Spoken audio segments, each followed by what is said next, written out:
चलिए ये क्वेश्चन हम लोग देखते हैं।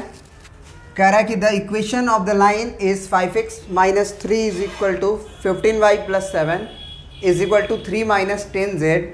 Right the direction cosine of the line. ठीक है, एक बार क्वेश्चन थोड़ा मैच करा लो तो सही लिखे हैं हम। तो अब देखिए अब अगर हमको डायरेक्शन कोसाइन लिखना है तो एक बात बताओ सबसे पहले कि डायरेक्शन कोसाइन जब हम लिखने जाते हैं तो हमारा लाइन का इक्वेशन कुछ इस फॉर्म का होता है ना, x minus x one by a is equal to y minus y one by b is equal to z minus z one by सी।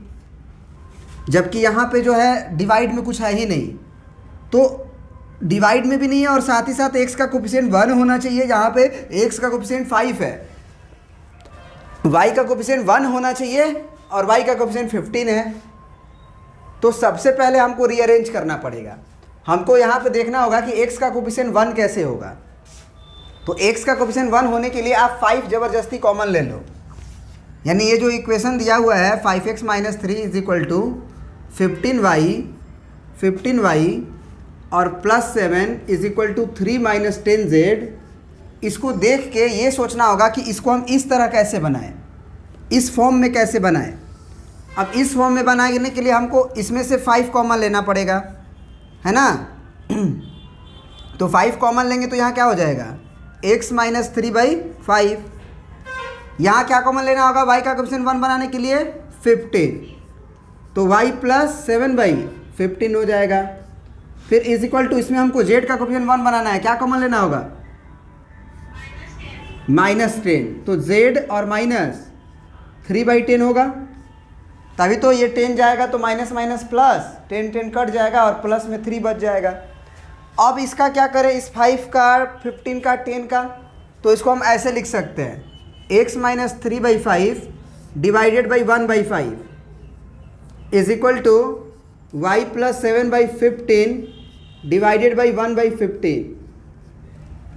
या सबसे पहले इससे भी पहले हम एक काम कर लेते हैं। ये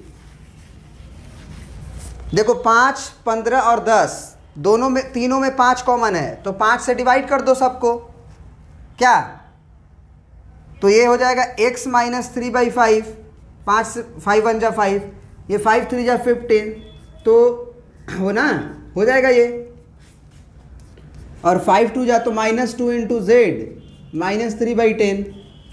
अब जो है यहाँ पे हम लिख सकते हैं x माइनस 3/5 डिवाइडेड बाई 1, इसको लिख सकते हैं y प्लस 7/15 डिवाइडेड बाई 1/3, और यहाँ लिख सकते हैं z माइनस 3/10 डिवाइडेड बाई -1/2, क्योंकि वापस से जब ऊपर आएगा 1/3 तो ये 3 इंटू में हो जाएगा, वापस से 1/2 ऊपर आएगा तो माइनस का 2 हो जाएगा।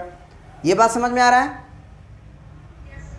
तो यहाँ पे अभी ये डायरेक्शन कोसाइन नहीं है, ये डायरेक्शन रेशियोज है। जबकि हमसे पूछा है find the equation of the equation of line is इतना, write the direction cosine of the line, है ना। तो सबसे पहले DRS क्या आया हुआ है, तो DRS आया हुआ है 1/3 -1/2। अब डायरेक्शन रेशियो से डायरेक्शन कोसाइन में कैसे जाते हैं, याद है। अगर ABC डायरेक्शन रेशियो है तो A by under root A² plus B² plus C², फिर B by under root A² plus B² plus C², फिर C by under root A² plus B² plus C²। ये डायरेक्शन कोसाइन हो जाता था। तो सबसे पहले क्यों ना हम यहाँ पे under root A² B² C² निकाल लेते हैं। तो यहाँ पे अगर under root A² plus B² plus C² निकालें तो वो कितना हो जाएगा, अंडर रूट 1 का स्क्वायर प्लस 1/9 फिर प्लस 1/4, तो ये कितना आ जाएगा, देखो तो ये 9 चौके 36 एलसीएम हो गया, और यहाँ पे हो जाएगा 36 प्लस 9 चौके 36 4 प्लस 4 9 36 9। तो अब कितना हो जाएगा जी, 36 और 4 40 और 9 49, तो 49 से बाहर हो जाएगा 7 और 36 से बाहर हो जाएगा 6। तो under root a square plus b square plus c square का वैल्यू कितना आ गया? 7/6। तो अब डायरेक्शन कोसाइन क्या हो जाएगा?